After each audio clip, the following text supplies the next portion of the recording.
This episode is brought to you by FairDesk, a crypto derivatives trading platform founded by 6 former Binance execs and 3 former Morgan Stanley architects.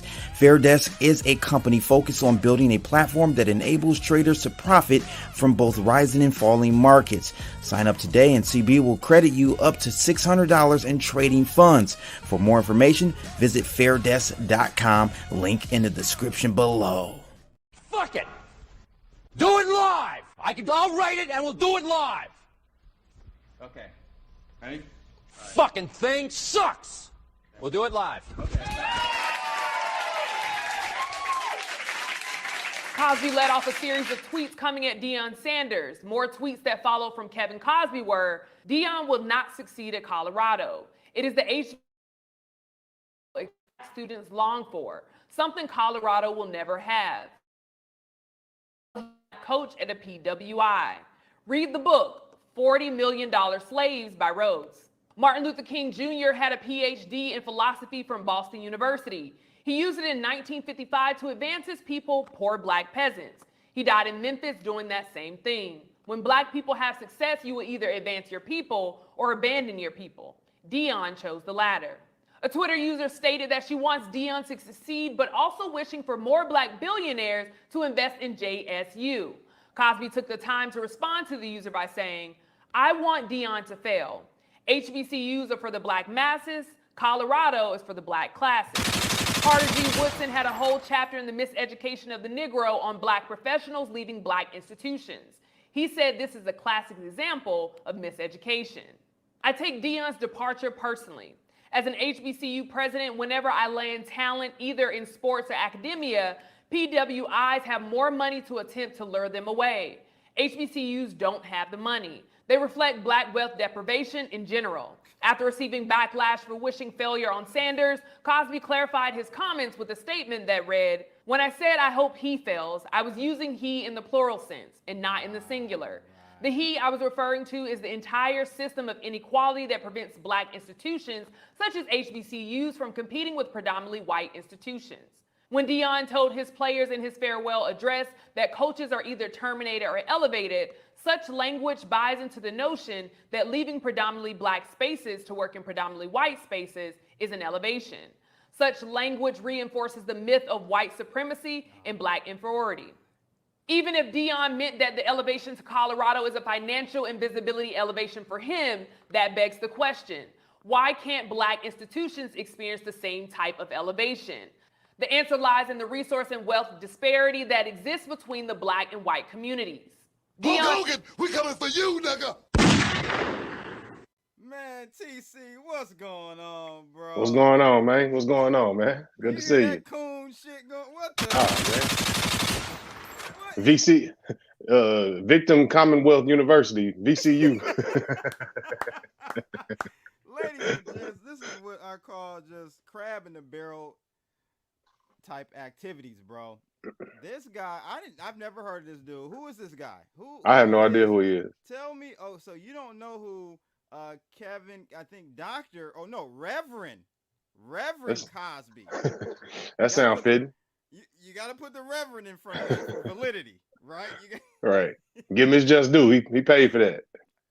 Man, this guy is literally like, what is he doing, bro? Why is he? First of all, he didn't even spell Deion's name right. So why is he trying to equate reparations and our struggle as black people with a damn football situation, a college football situation, man? Are we taking? Is he trying to draw parallels that really ain't there? Oh, absolutely. I'm confused. Yeah, absolutely, man. I think it. First of all, like Deion is arguably a top 10 football player of all time, probably the number 1 corner. It's not even arguable, and he's a culture icon for one. Let's start there. And then the primetime dance. Like even if you didn't watch football, everybody did the. The 1-2, 1-2, like that was prime time. That's what he was about. Exactly. And I think that people don't understand when a superstar light comes upon you, you have an opportunity to be in the light, and it's on you to take that light and do something with it. Right. Exactly. So let me see if you guys can hear my audio better now. Some people were saying I'm having some low volume issues. Not low T, but low V. Let me see if I can get this together real quick. Today, guys, as you may have been able to see there, see all my volume settings are up. So let me know if you guys can hear me now. I did change something in StreamYard. Still looks like it's low. Man, they trying to hold a brother down, man. They trying to hold a brother back. Today, though, guys, we are going to be talking about, let's see. We're going to be talking about Deion Sanders. As you guys saw in the intro, TC sent me this info yesterday or day before yesterday, and I think this is a very interesting topic to cover. Let's get into it, bro. So you sent me this video, Deion Sanders. They were talking about Deion on Hype Comedy or Comedy Hype. Kind of give the people the background on what's going on. I was actually at the Godfrey Hotel the weekend of that game. I didn't even know about it. I was sitting at the bar with my lady, and there was a guy behind us from South Carolina. He was hyped. He was just saying like, "Oh man, you know, Deion, this is game." You know, I don't follow the sports like that, so I didn't know. The game was going on when I was there, and later on I found out he won. So kind of give us the backdrop of this very, I guess, monumental, important game. It's only one game. It's only one game. I think that, you know, the backstory is Deion has coached his sons ever since they were little, from probably 4 years old all the way up. His son, Shador, that's the quarterback now in Colorado, was with him at Jackson State. And so he had 2 really good productive years at Jackson State. And then you look at what he did this game, you know, threw for 510 yards in this first, you know, FBS game. So, you know, that was one of the knocks on him, was that he was just the coach's son. The only reason he was starting was because he was the coach's son. So I think he, you know, he knocked that myth away. Going into the season, I mean, Colorado, they were expected to lose this game by 21 points. You know, so for them to come out and, you know, win by 3 on the road. TCU was a national championship runner-up last year. They lost to Georgia in the national championship game. So, you know, this was a big game, big statement game. And then, you know, for Deion, it's just all the negative press that's come with him taking this hire, moving to Colorado, going to first of all, I've never even heard of like PWIs. That's like something new over like probably the past like 5 years. Like that shit didn't exist. You know what I'm saying? like I mean, I the HBCUs was a thing, but a PWI, like that wasn't, to me. That's some of that new liberal democratic terminology, you know, that they use. What is PWI? What is that? Predominantly white institution. Oh my. Are you serious, bro? Yeah. So that's the knock. Predominantly white. Do they mean like the athletic team? No, they just mean the school. Because I mean, shit, if you got a predominantly white team, shit, you ain't gonna win. You ain't winning nothing. You ain't winning nothing. Unless we talking swimming or gymnastics, you know, cheerleading, shit. Then you might be all right. Anything physical, shit, no. You know, you gotta have some Negroes. Yeah, I didn't know that. Dana Dane had no clue about that acronym. We got new ones coming up every day, and I'm not in sports anymore, ladies and gents. You got to remember that. I don't really follow it. TC being an ex collegiate level player and even at a pro level at some point, he keeps up with it more than I do. But I think these are topics we need to discuss for sure. Yeah, because for me, I like the storyline behind sports. You know, I'm not really into liking teams. I'm more into people. You know, I like the inspirations. I study the greats. You know, I think that's one thing I try to do is, you know, the Kobe Bryants. I don't care what sport. Michael Phelps. You know, it doesn't matter what. Michael Johnson of the past. You know, there's just so many different athletes that if you look at their mindset, that if you look at how they're successful and try to emulate that in your everyday life, I think that you can find value. And also, you know, I'm interested in the economics behind sports because it's a huge business, and we look at the money that they're making. In, you know, the NBA especially, but even for NFL quarterbacks now, I mean, it's common for them signing $50 million deals a year. So, you know, again, the money's only going to go up, which is what's very exciting about, you know, Coach Prime and his son Shador. Like he's a quarterback, and they've already talking about him potentially being a first round pick. And I was looking like Deion Sanders made like $60 million over the course of his career, you know, and now he's got 8 toes. You know, so let's start there. You know what I'm saying? So think about all the sacrifices he had to make for that 60 million, where now his son could potentially be making 60 million in one season. You know what I mean? So I think then, you know, in the black community, that's why I don't understand the hate, because you always want to see elevation from father to son. And if you look at what Deion did, it's very hard to like outshine what he was able to do. But you look at what his son is doing now, it's like, how could you hate on that? Yeah, man. Let me know, guys, if you can hear me better now. It should be a little bit better. I changed the input. But yeah, you know, going back to the salary situation, you know, one of the questions I'm posing today is has Deion become a house nigga? And I don't think so, personally. So his Jackson State contract was 4 years, 1.2 million. $300,000 a year, right? Right. And he Right. just signed a 5-year, $30 million deal. Like, shit, you tell me, is that a house nigga? Because I wouldn't mind being one. Well, listen, the thing about it is, and we're going to get to potentially what some of the issues he was having at Jackson State. There were some break-ins. There were some items continually being stolen out of his personal area at the facilities. He had the water crisis.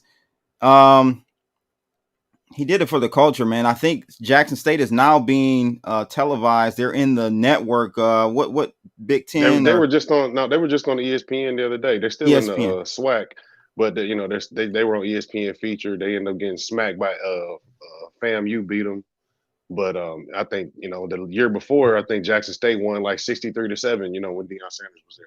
So I think that there's like there's a lot of like, there's just hate, bro. And I don't understand it from both sides, you know. And that's one thing I wanted to ask you about was like, when you think of like being humble, like what does that mean to you?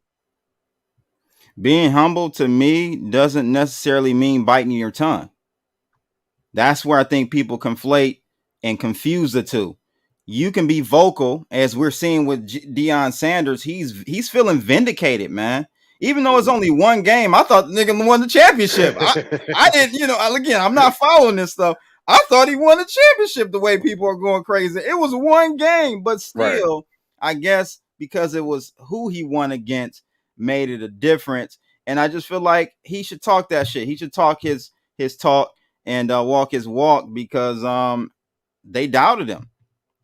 And that's what I mean by, you know, being humble doesn't always necessarily mean biting your tongue and being quiet. It may come off as him being braggadocious and you know, overly confident and whatever you want to call it. But in this case, no, man, you got to give him his props, because they doubted him. Both sides, from the whites to the blacks, up and down, they all were hating on him, making this move to better himself and to take his talents to South Beach. I mean, that's what he did. He took his talents to South Beach, TC. Well, not only that, I mean, the facilities that these kids are now training at. I don't know, one thing that, you know, there's a huge disparity in HBCUs and you know, these PWIs, as they call them, in the facilities. But he was able to like bring notoriety to the fact that Jackson State didn't have facilities, and to like, you know, help upgrade the, you know, what they did have. So, but I think when you look at the training room, you look at the food, and there's just certain amenities that these top level athletes get, that if you're not getting that, you're really behind. And the issue is like, there's money there with these HBCUs, but we don't know where the money's going. And that was Deion's problem. If I'm bringing in all this money for the university, why is the university taking the majority of the money? Why am I not able to continue to build my program? And just by being on TV, I mean, it's just exposure that you can't even pay for. Like this Colorado, you know, story over this last week, it's probably generated over $100 million in marketing that they couldn't have, you know, they couldn't have paid for. Yeah, we're going to get to the numbers and the impact of this game that Colorado State had, and actually Deion going to Colorado University, the numbers on that in a minute. But let me ask you, as far as Jackson State, him coming to Jackson State, he was there for 4 years, 3 years, 3 years he was there.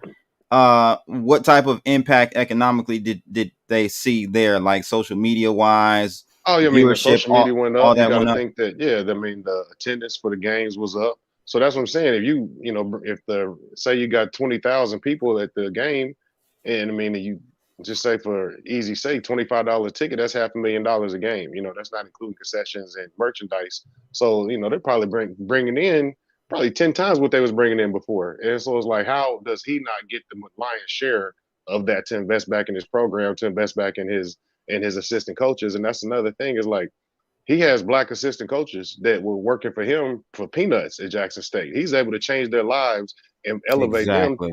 to the top D1 schools, to where now they potentially can go out and get another job where they can be a head coach. And so it's like the social and economic impact that Deion brings to the city and to his team, and the coaches, I think you can't even put a price tag on.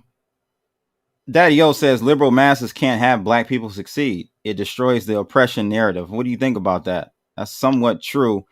Well, I've seen the conservative side. I was watching I was Jason going to Whitlock. ask, yeah. Jason Whitlock was talking about how, and that's why I asked you about being humble. And he was saying, "Oh, Deion, he has these chains on as a 56-year-old man, and the way he walks around and he makes it about himself, and he just needs to be more humble. And he calls himself a Christian, but he's always talking about himself." I'm like, bro, that's just like self-hate at its finest. Like how could you find anything wrong as a black man who is a Christian, like Jason Whitlock is? Like, how could you find anything wrong with what Deion is doing? Like, first of all, he say bull jump. Like, let's start there. He won't even say cuss. bullshit. Right. Exactly. Like, I peeped that. Who wouldn't want their son to go play for somebody that, one, was the best player in his position that's ever played the game, played baseball at a high level in the major leagues for 9 years, 15-year NFL career, and like, he's a good person. Like, he knows what the work takes, and he's going to challenge people to do the work and to have them have the opportunity to be successful. So I really don't understand what there is to hate on the dude. Yeah, again, I'm not following it closely, but I didn't know, and Daddy O's comments, I really didn't know if it was a left-right conservative liberal situation. If you're seeing more of it from the liberal, I think it's just more, it's a black on black hate thing, honestly. For the most part. I mean, I did see a few people make comments, like Lee Corso made some comments on ESPN Game Day about Deion Sanders. And, he said, Deion Sanders can do anything he wants to do to build his program. I just don't agree with his tactics. And I don't know exactly what tactics. So what he did was basically, it was 89 new players on the team now. So with the new deals with the NIL and then with transport portals in college, kids can leave, and transfer to another school after 1 year without having to sit out. So Deion, went in. He told them when his first meeting, he said, "Man, some of y'all ain't gonna be here once the season starts." He's talking to a team that went 1-11. So you got a loser mentality in that locker room. The first thing, if you want to like build culture, you got to get the loser mentality out the locker room and bring in people that, one, who are looking for fresh starts, two, that are hungry, and three, gonna buy into whatever that you're selling them. Wait, so who had a 1-11? Colorado record? Last year, they were 1-11. Wow. Yeah. So he's already, matched their winning total last year the one game. Right. Round of applause for that. Outside of that, yeah. I mean, it's upside from here. Yeah. Wow. Okay. Yeah. So he didn't like that he swapped out 80 players. And what else did well, that was basically it. Like the first meeting, Deion said, "Man, some of y'all not gonna be here." He said, "I'm bringing my luggage in this Louis." So he told him, like, "Shit, man, y'all ones that's pretenders and fakers. Like, I'm finna bring in some real dogs." And he brought in his son. He brought in the kid, Travis Hunter. Both of them are gonna be up for the Heisman. And the kid, Travis Hunter, man, this kid plays offense and defense. Like, it's never been done at the college level, where he played like basically the majority of the game both ways he played. Wow. Had over 100 yards receiving. Had an interception right there on the goal line to save the game for Colorado. So you're talking about like somebody that's a generational talent, who I think they just said, like, his NIL deal, he's probably making close to like 1.7 million now this year in college. Like, how is that not giving the black man an opportunity? He's providing an opportunity for this kid to learn, stay in school, make $1.7 million. So he's already able to provide for his family. So really, he's not rushed to go to the NFL. He's not pressed to make money because he's in the limelight. And that's what Coach Prime brings. He brings a spotlight. So it's on you to produce. Yeah, I think I agree. And to your point, we were talking about earlier about whether or not he's a house nigga. Here's the deal: $29.5 million deal. How many years is this? I think it was 5 years. 5 year deal. Okay, so what's that? Like 5 million a year? Five, Six. yeah, Close to 6 six. million a year. Yeah. Yeah, versus 300,000. Right. So And now his he was assistants are spending probably making that. and he was spending money out of his pocket at Jackson University, right? Right. He Jackson was State. using part of his own salary to help renovate the facilities. And so you got to think if he was making 300,000, what was his assistants making? 50, 60? Yeah, Deion Sanders offers half his own salary to finish Jackson State's football facility renovations. I'll send you the receipts, he said back in 2022. So he was putting his money where his mouth was, and he wasn't just there. Clearly, we can't say he was there for the money or the notoriety or anything. He was literally there to try to help the football program. Well, and then I think it speaks to another issue, with former players. I mean, he's like, that's the thing. Deion is breaking so many barriers because there's a lot of former players that aren't given the opportunity to be head coaches at these top colleges, especially black coaches, just because they haven't seen it done. And Deion going in there, being himself, being a former coach, having the success that he's having. I mean, I think it just opens the doors for other former players, which we know a lot of times these athletes, that's really all they can do is the sport that they've grown up doing their whole lives. So the best thing you can do is provide them with opportunity where they can teach the game, provide for their families, and then also give some, the next generation the opportunity to go and make their millions. Right, right.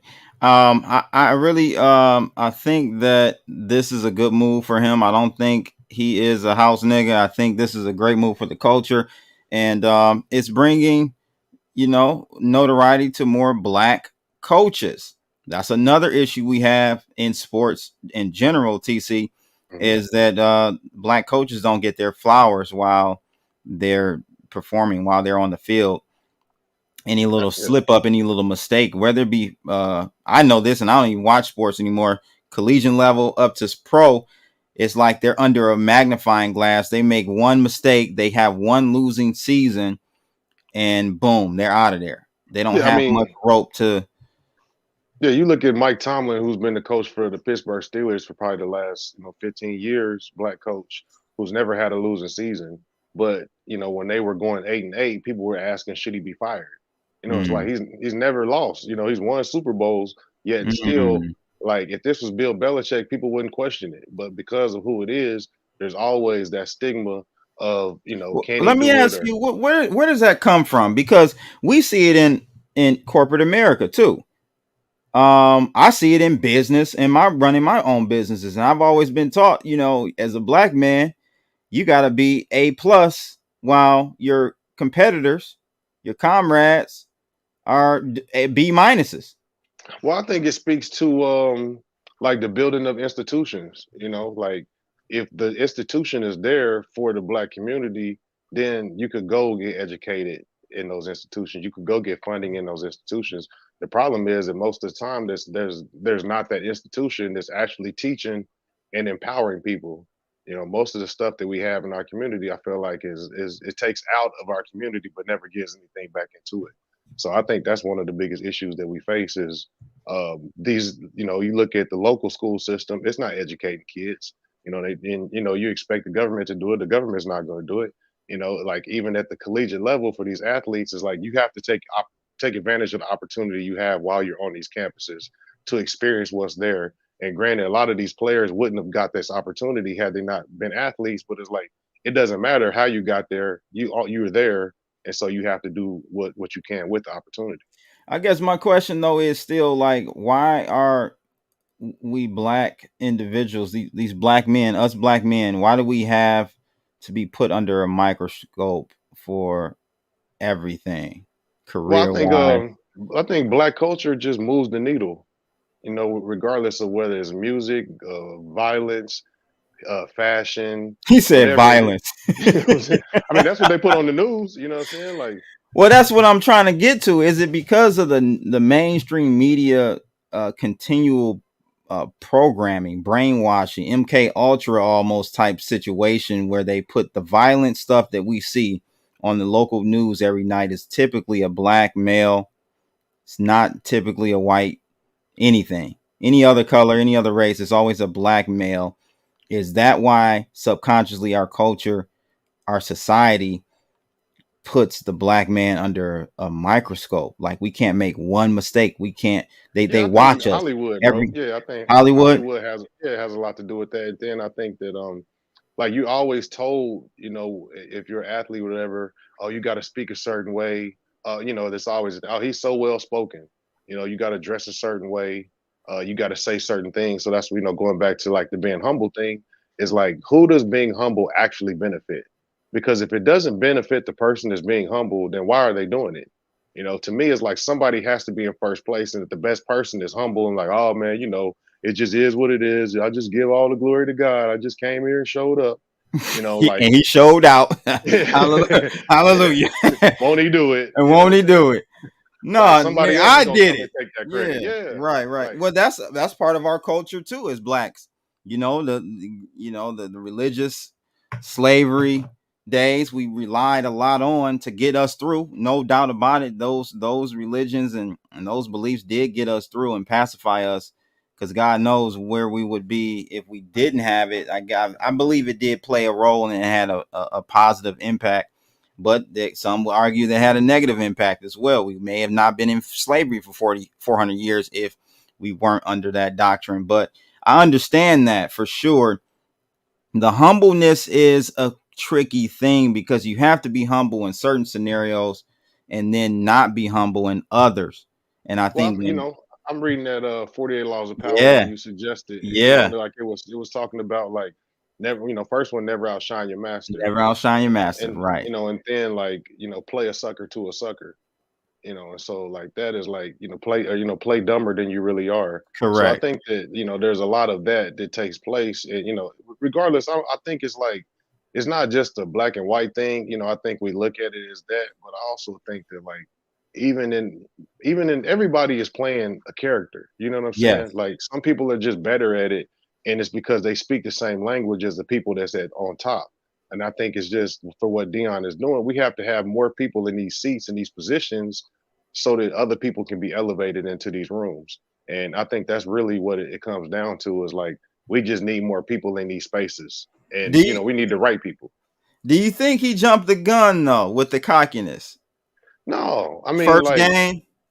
well, no, because first of all, they only won one game last year. Secondly, like the way they talked about him and like, oh, it's a celebrity hire. This is the worst hire. This is not good for college football. His son was at an HBCU, and that's the only reason he's starting. Like, just as a father to have coached your son all the way through and see the ridicule. I mean, just, you're the greatest ever. And so you got to think what it's like being his son, and so for him to go out there and be successful, throw for the most yards in school history in his first game, I mean, it's definitely, I told y'all so. And then for you as a father, like, how would you, how would you feel? You know what I'm saying? Yeah. No, I definitely would kind of feel the same way Deion does. It's interesting. This article talks about really, 29 million and a half sounds like a lot, but when you break it down, it actually was a good deal on the part of Colorado University. And they break it down, man. I mean, it looks like merch sales are up 700%. I think they got like over 1 million new social media followers or something like that. I think, and I want to ask you this: do you think this was more of a win for the university than even Deion Sanders? Oh yeah, I mean, it's definitely a win-win. I mean, the thing about it is Colorado, they said they didn't even have the money when they signed Deion to the contract. They had to go out and raise the money. So it speaks to the same thing an HBCU could do. Like if you have these corporate connections, you have all these liberal organizations that say they care about Black people and Black Lives Matter, and people that donated to all these, people that posted the Black Square during 2020. Like, how can y'all not get 30 million to keep Deion? He probably would have took half of that. You know what I'm saying? Like, but how do you not raise that money? How is the president not going out? That's your job as a college president, is to bring in money. He's doing his job in the athletic department, and you're getting on TV, and that goes back to like what Colorado is doing. Like Colorado merchandise is going through the roof everywhere you see. I mean, they had the biggest game last week. They play it again on Fox this week. It's the biggest game of the week, so everybody's tuned in. It actually reminds me of like when Allen Iverson was at Georgetown in the hood. Everybody in the hood had Georgetown gear on. I feel like Right. it's the same movement that's about to happen. Interesting. So, they win as well and actually win even more. It'll be I mean, interesting because to like see. that just back to my point, like when John Thompson was the head coach of Georgetown in the '90s, every black kid that played basketball Georgetown was in their top 5 schools. Not even knowing that Georgetown is a white school, we thought Georgetown was a black school because the team was black and John Thompson was black. So just getting Wow, I that remember that. opportunity to Actually, be on TV, it's so funny. I met Coach Thompson as a kid when I was at the All-Star game. I got a chance to meet him. I think the All-Star game in the one in Minnesota. He was out there, and he may have what did he have? I don't know what he was doing there, but yeah, I got a chance to meet him. I don't know. I mean, Is he still alive? I don't think Yeah, I he's still think he alive. passed. Yeah, he passed away. But he called one of our games in college when I was playing, and it was just an honor to actually get a chance to meet him. Yeah, Again, just because I don't think that people really understand the impact of a positive black figure in sports, on TV, just walking a walk and being themselves and like leading other black men. And I think that there's no value that you could put on what Deion is really doing for these kids. yeah. You mean positive black men like this guy? Which one? Which guy? Oh, good one. Boy, we should have been talking about that Barry interview. Barry O smoking the pipe and getting his pipe smoked at the Yeah, I mean same that's time. that's old news though, man. I'm glad it's I didn't know. resurfacing. I Oh, you didn't never know heard nothing. that? No, sir. Oh man, No, yeah, you sir. you you wasn't around during them good old YouTube days, man. Shit, when them rabbit hole days, man. That's early conspiracy theory stuff, man. That's like first, second level conspiracy. I'm top tier. I'm all the way up to Oh the top, my God, bro. I'm sitting there last night, mind blown. man. Never heard of that. Yeah, I heard about it. Because the pastor went away too. That he had was it Reverend Wright? You remember that? Jeremiah Wright. Yeah. Yeah. And then the dude, Donald Young, I think, ended up getting killed. That was supposed to be his lover. Ooh, wait. I believe the dude. I believe the white guy, Oh man. yeah. I I mean, believe the the way chef he just told that story. well, and that's the thing. Like, it never changed from the years. Okay. Because like I said, he was talking about this 15 years ago. You know, what I'm saying at least somewhere at least 10 years ago, and his story is still the same. So that's one thing that like I thought like, okay, well, his story hasn't changed at all. So he might be telling the truth. Ooh, man, we may have to dedicate a my 2 cents video to that, bro. That is insane. Wow, I was blown back, bro. I did not know. I never really followed Barry O. I never was really. It was something about him, man, and now I know what it was. Yeah, I You read his know? book, man, in '06 when he was a senator. So I was on him early, like when his book Okay. came out. And I voted for him in '08. It was a big movement. And then Yeah, it that was, was. Yeah. again, like the to me it was just about seeing a black man excel to this level to make other people think I that they can think be so for themselves. many people. I think Like so for I many didn't, people. yeah, I didn't take politics into account. I just thought that like as a whole, it was a net positive just because we got all these rappers, we have all these athletes, just to see someone that looks like you at the highest office in the land. I thought is motivating. I think that overall, like I think that it was a positive thing to have Yeah. him in office, even Hmm. though I don't agree with the majority of things that happened. I think that when you look at the image that it did for black people, now they can't pull that stunt ever again. But at the time, like it was monumental. Oh man. Now it makes me think more about the chef that Hmm. died. Now I'm like, Right. okay. Now it makes sense. He may have been Right. having the chef blow his Mix up the pipe. sausage. Yeah, the chef may It's- have been cooking that pork that pork that glizzy.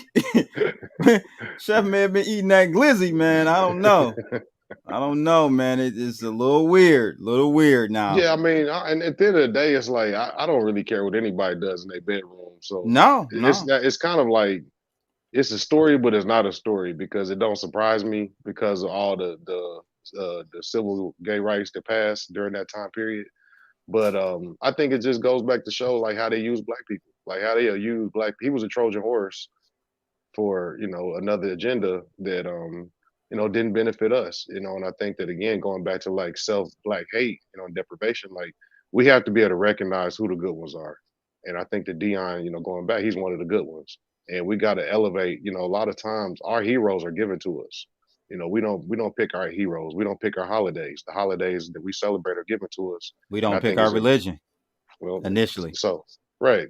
Yeah. So you take all those things into account. It's like, man, who are we supposed to look at? You know what I'm saying? When you step back, I said Deion's coaching his two sons, not just one. And one of the cool thing is like the access that he gives to his program, behind the scenes and stuff. His older son, Deion Jr., is the one that runs that channel, the YouTube channel.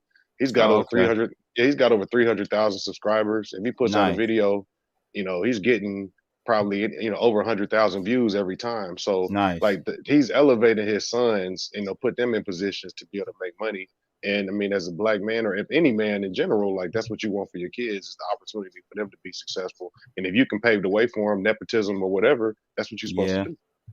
Yeah, there's a little nepotism going on. I didn't think about that. Yeah, there's a little nepotism for sure on the Dion. I don't know how you feel about that, but I mean, that's what I don't sometimes I it don't is I what don't it have a is. problem with it. You know what I'm saying? That the person is capable and they've proven themselves worthy. And that's one thing. Dion is not going to put his name on anything that's not A1. So I think that like for me, I would love to be in a position to hire my children. You know what I'm saying? Like regardless of whether they're ready or not, well, they could start out as a janitor and work their way up. But I think that for I think that's part of our problem in society is we're always going outside to look for help and then to help people when the help that we need to be making is right there in our own households. And I think if you see more of that, then I think we have a better society. So what do you think was the reason for Prime Time leaving Jackson State? Well, I know you sent me a couple articles about, robbery, and it wasn't the first one. He's had like a multiple robberies occur at Jackson State. His son's window was knocked out. Like, what do you think they were? Okay, I don't know the timing of these events. Personally, I don't know the well, I know timing. the first one with Dion was the first game of his coaching career at Jackson State.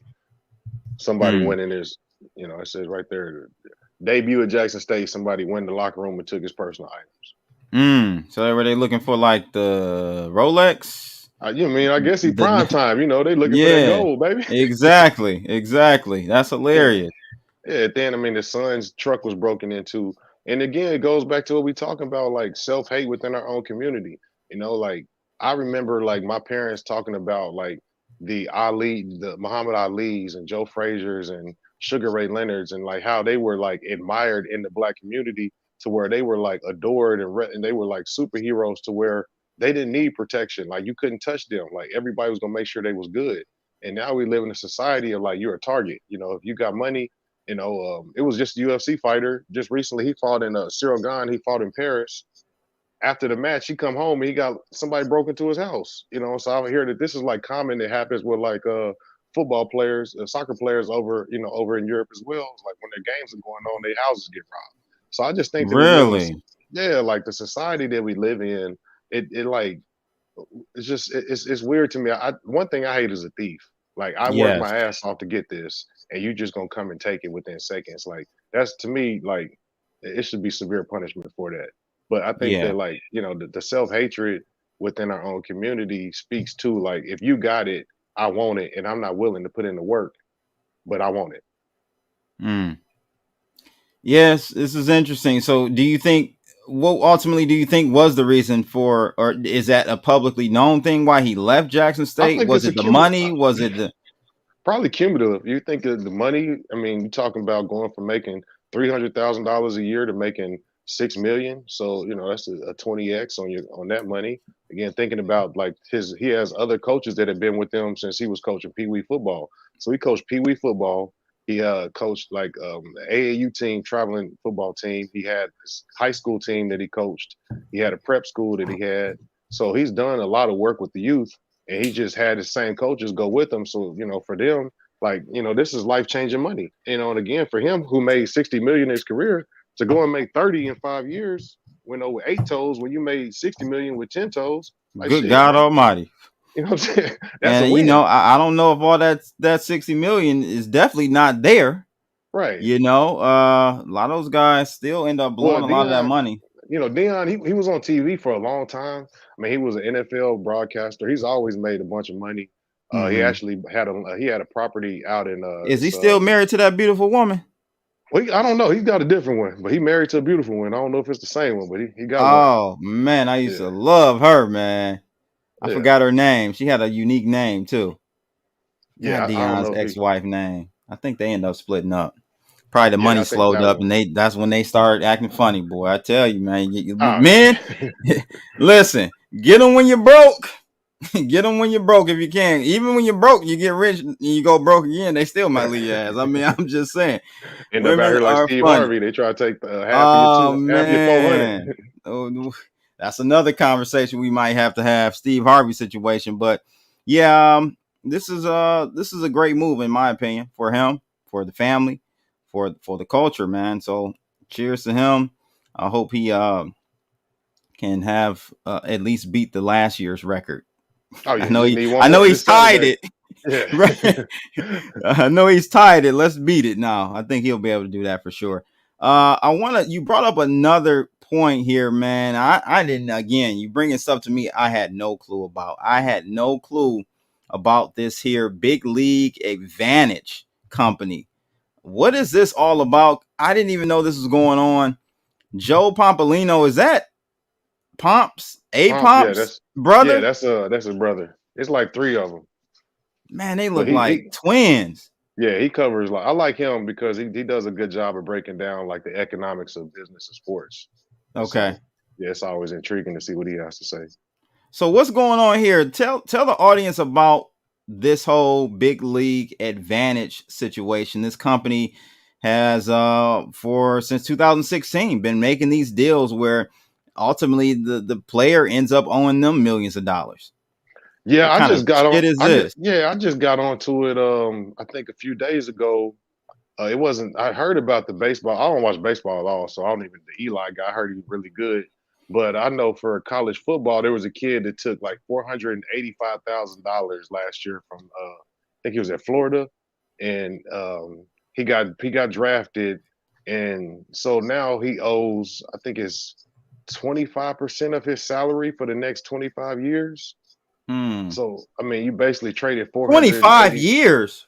Yeah, yeah. I mean, it's insane. Like the it's like predatory, and for anybody to sign again, this goes back to why Deion is so important to the culture. Like, Is there's no this way. I gotta cut you off, TC. I gotta ask this very important question. Is this BLA company owned by a Jew? I have no idea who owns the company. Okay. I Yeah, I have know it's no a former, I think, Major League Baseball player. I'm gonna look him up. It doesn't look well. Schweimer. That well, sounds a little. I don't know, man. guys. Gonna have to do a little quick Google. Go ahead, though, TC. Why you?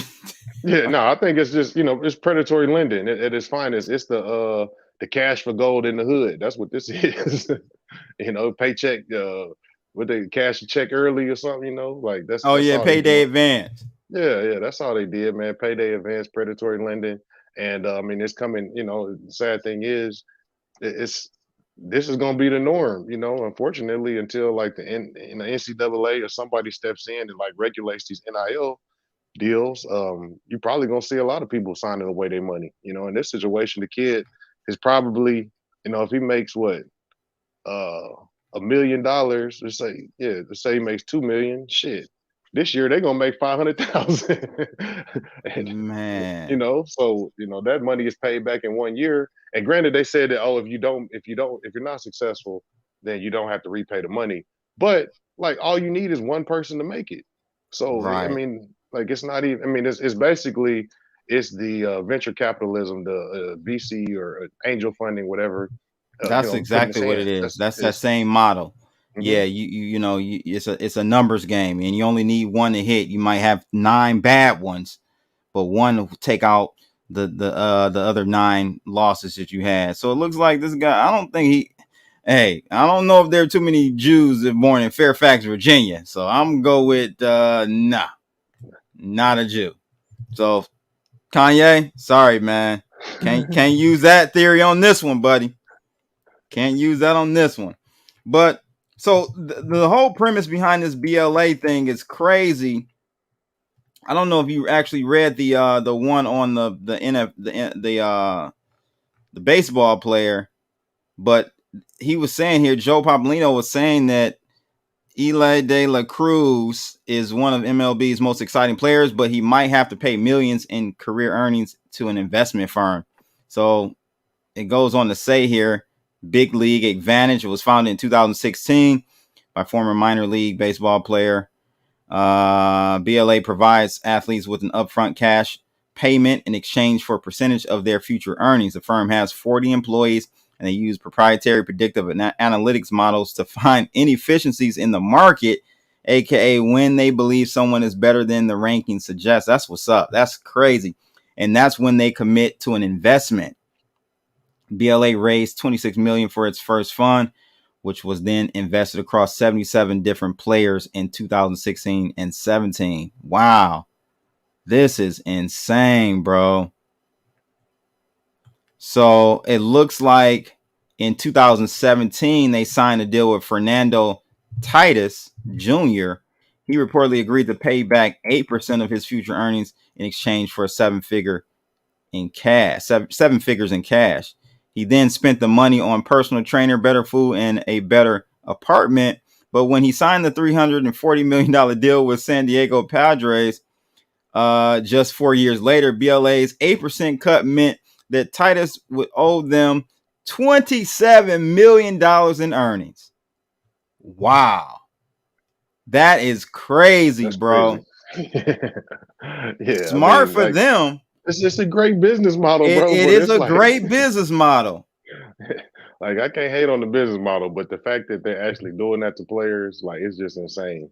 I mean, like again, Well, there's no that's gun to your head. well, that's true. I mean, but the thing is, it's a equality issue. It's a poverty. It's a class issue. I'm not even gonna call it race because they're in the DR doing it to people. It's really comes down to like poverty versus the wealthy. And the wealthy, they can do anything. They can dangle any carrot if somebody gonna jump.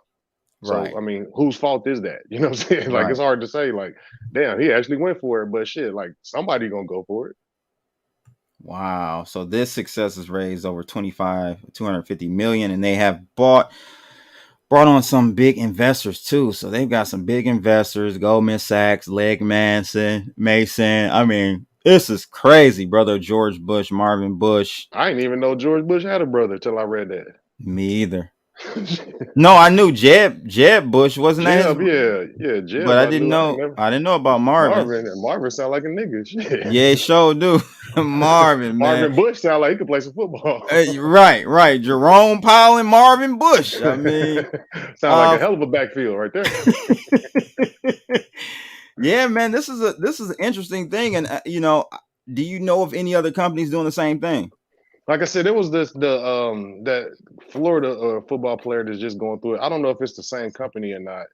But I just recently, that's how I got turned on to it. Like, man, these guys is signing away millions of dollars for a six-figure deal. And I see they're going into the INL market NIL, now, NIL, which is even more predatory because now they can get them at an even cheaper valuation, right? So and $100,000 to a high school, college kid. And you do that 10 times, you give away $1 million, bro. You guaranteed like to make that money back. You know what I'm Guaranteed. Like it's wow. almost a no-brainer. Like if somebody is willing to actually go for it, hopefully that these people get educated. And I mean, I think there's a way that they could work, but the revenue is just too high. I mean, most agents make like 4%. So if they were taking like 1%, like that's different. Mm. Wow, man, that's cool. So I learned something new today, guys. Appreciate that, TC, for bringing that new business model up. Hell, we might have to start our own. To Right. be Hey, honest shit. with you, I, all you gotta that do is ride model, around the hood like the ice cream man. bro, that model is crazy. I would be Yeah. a little bit more fair, I think. But yeah, that is insane, Yeah, bro. I mean, if they could buy out the contract, or I mean, there has to be some like out of the contract at some point. Like, if they reach a threshold or something, and then also it's like, what are you providing on the back end? It's like, you give me this money up front, then that's it. Like, is there no marketing or anything else behind that? I think that's kind of like the interesting thing to know more about. Yeah, man, we haven't talked in a while. Just wrapping up. Not non-sports related. This Bit Boy situation. I mean, it's kind of like still business related. What's your take on that whole What did I tell? situation, bro? I told you that a long time ago. Son was off a Big Boy, bro. I told you when I seen him at the Bitcoin, was at 21, Mm-hmm. and he had them bodyguards and sunglasses. I said, oh no, he feeling himself, bro. Again, Mm-hmm. it's like I can't remember. I was talking to somebody earlier, and we were talking. Oh, one of my homies, and it was like, you look at the people that are popping and successful on social media. Majority of them was never ladies' Lames. man.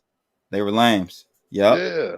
Yep. So you see the fresh and fit, Richard Hart being one Richard of them. Hart. Another one. Like, Yep. You can yeah. tell like they were squares and they get some money and now they Gucci'd out and Burberry'd out. And it's just overdone. Now you fucking the Satanist. You know what I'm saying? Shit, next you look like, come on, bro. Like, shit, I you didn't can't just threw it believe all away, bro. Like, I can't believe it, bro. I can't believe he went there. Of all, yeah. he went there. I ain't saying Good God. I ain't saying I go to church on Sunday, but golly, man, shit, go get you a stripper out of. I mean, at least she probably got a little bit more faith in her. Shit. Yeah, man. I mean, cheat with somebody that at least got the same moral pathway as you do, so y'all both can feel guilty. She over there cheering this shit on. She like, yeah, she don't even her wife. Yeah, yeah. Come on. Right, Like, you trying to burn damn. down the empire, man. Good Again, God. like that. That's what again. Time is undefeated, and Coochie is undefeated. We said it. I said this before. You know what I'm saying? So shit, like you can't beat them. You can only hope to join them. Oh man, one more thing before we go, ladies and gents. We got to talk about Ghetto Boys podcast and that fallout. Are you aware of that I see situation? that. Okay, so what's his name? Willie D. Willie D and Scarface, Scarface. Brad, Scarface. They fell out because essentially Brad went to the Grammys, I think, performed and ended up performing a Ghetto Boys song without Willie D knowing. He didn't even tell Willie D. He claimed that this was because they told him they wanted him to perform a Ghetto Boys song when he got there. Right. Like the day of the rehearsal or something like that. But he could have still said, hey, Willie, they want me to perform. Just found this out. Not even a phone call. It's No, I don't 2023. even You could think. have I don't texted. You could think have that. texted. I don't think it's necessary though. He's Like he's 1/3 now, really 1/2 because little midget man gone. Bushwick Bill. Bushwick Bill is out of here. Yeah, but I mean, at the end of the day, like it's gonna mean more streams for the group. That's the way I would look at it. Like, actually, I went to a Scarface event one time, man. I was backstage and just sitting there chilling, and then it looked like this old man with a wrinkled polo like went on stage. I'm like, who the fuck is this? And then he started rapping like, oh shit, that's Scarface. Yeah, you can't even tell it's him, bro. Dude, like, bro. his voice, he's lost so much weight and everything. Even his voice is different. So that is a little strange, man. I mean, to me, like that's a dumb reason to break up, especially when you look at like 50 Cent is going on tour with the Get Rich or Die Trying album and is doing like 20, I mean, he didn't make crazy money, millions of dollars, you know what I'm saying? So to me, it's like we live in an era of like nostalgia where nostalgia is like it pays. So, it just that's short-sighted, again. Brothers not being able to work together, I'm not surprised. But to me, it's got to be something else. That's a dumbass reason to break up or to fall out. It's got to be more than that. Yeah, I'm gonna play a real quick clip, guys. I know this is off topic, But I'm gonna go ahead and play this clip so you guys can hear what's going on. How y'all looking, man? What, man? Come on, man. No, man. Yeah, we just agreed to let me finish out this season, these episodes, and we'll take a look at where we are after that. Yeah, that's where we are with it. Now, did you not being because I addressed the elephant in the room. The answer is yes. Good. So say it again. The answer is yes. The answer is yes. That was the reason why you're not doing it. Well, ask the question so the people know. Let me ask the question. You're not doing that. You're not being included on that hip hop show of the award show. The award show. Was that the trigger for the dismemberment of that show? Yeah. I feel you. I felt you should have been there. This is just my opinion. This is how I feel. And regardless if you feel like that or not. And I appreciate that, Daryl, because I'm gonna tell you something, bro. It's easy for people on the outside who are just fans and who can watch the Grammys, be entertained, and then go to sleep. Right. And don't even think about the Grammys the next day. Right. Just be gone with what they like. Right. And let me be clear. I don't even fuck about the Grammys. It ain't about the Grammys. Right. It's really not about the Grammys. Right. It's about the platform. It's about the platform, and it's the principle. Right? It's the principle of having, no matter what we think about the Grammys, what I think about the Grammys, no matter what I think about the Grammys still is the pinnacle of award shows for the music industry. Right. It is that it is the biggest platform for the music industry. Right. Right.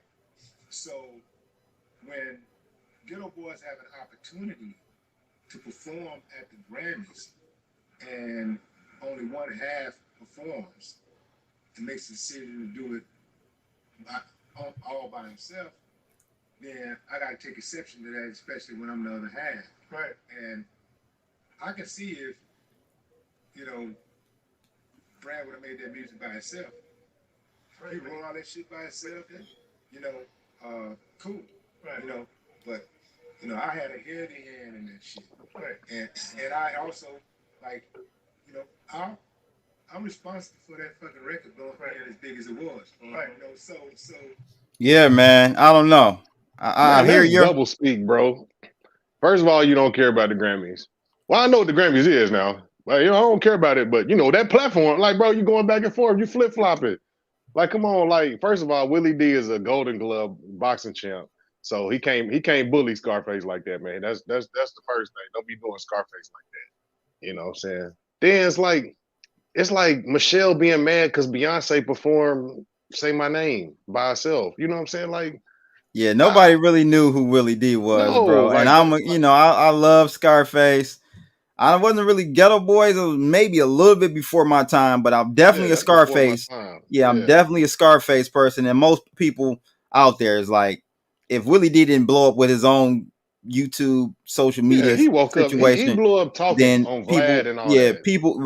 People still to this day would not really remember who Willie D was. And he's made allegations, TC, that he wrote most of Scarface's rhymes. I don't know if you ever heard that. So I don't know. I don't like his politics, bro. He one of them hardcore Democrat forever. Oh, Lord. I know Scarface pushed back, but Scarface, he'd be on the same stuff too. So it really be hard. Sometimes I just like my rappers to rap. I don't want to listen to them speak. And to me, that's Willie D. First of all, it was Boyce Watkins and Corey Holcomb was beefing. Oh God, Boyce Watkins. Yeah, Willie D is the one that pieced them together. But how you gonna fall out with Scarface then? Right. Now you a Boyce Watkins fan. I think you like Boyce, right? I used to listen to Moist Watkins. Yeah. That's what I. Moist Watkins. Again, I try to find value in them, and I think everybody, even the fool, you can learn from a fool. True. So I'm always big on chewing the meat and spitting out the fat. So yeah. But I think that that's kind of how I take it. It's he's got something to offer the Black community, and we figure out what it is. and then move on. You know, I ain't a disciple of nobody. You know what I'm saying? That's I'm right. not gonna follow. Only people I follow is on Twitter or X. You know what I'm Yeah. saying? Like Yeah. I ain't, you know, you're gonna lose me. You get to, you know, talking too much. You know, I like We definitely got to do some next episode. We got a lot to talk about because you got Diddy handing over rights, which it was right about time he did that. after 30 years, after you didn't milk the shit, the You didn't catalog. milk that mother for every penny. Like he had Biggie's catalog. That's crazy, bro. That is That's crazy. crazy. That is crazy. We can talk about that. We can go into you know, well, you say old news, Barrio, you know, Obama. That's crazy. And then there was something else, bro. I I can't think that remember. It ruined slipped my tongue. Michelle's 2024 chances of running. I feel like that's what that was about.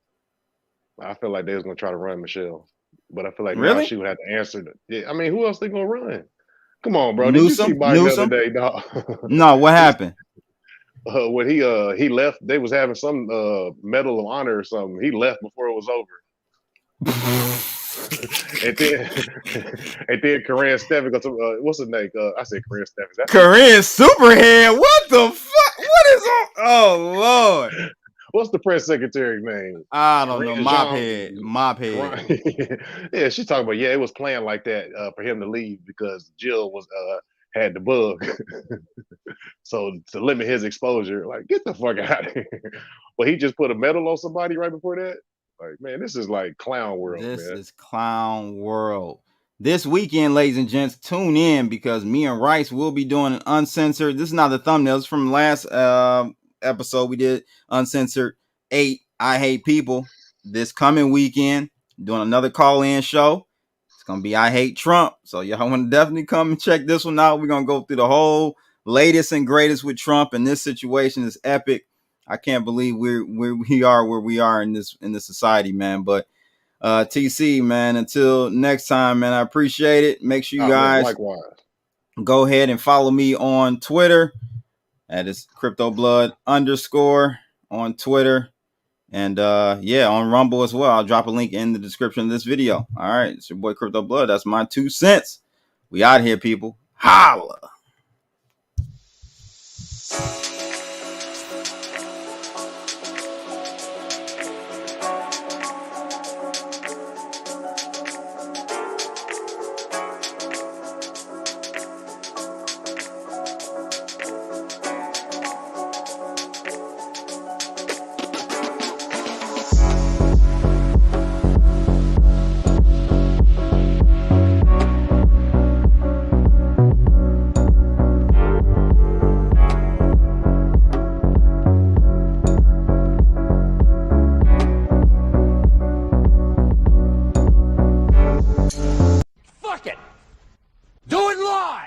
I'll write it and we'll do it live. Okay. Ready? Fucking thing sucks. We'll do it live. Okay.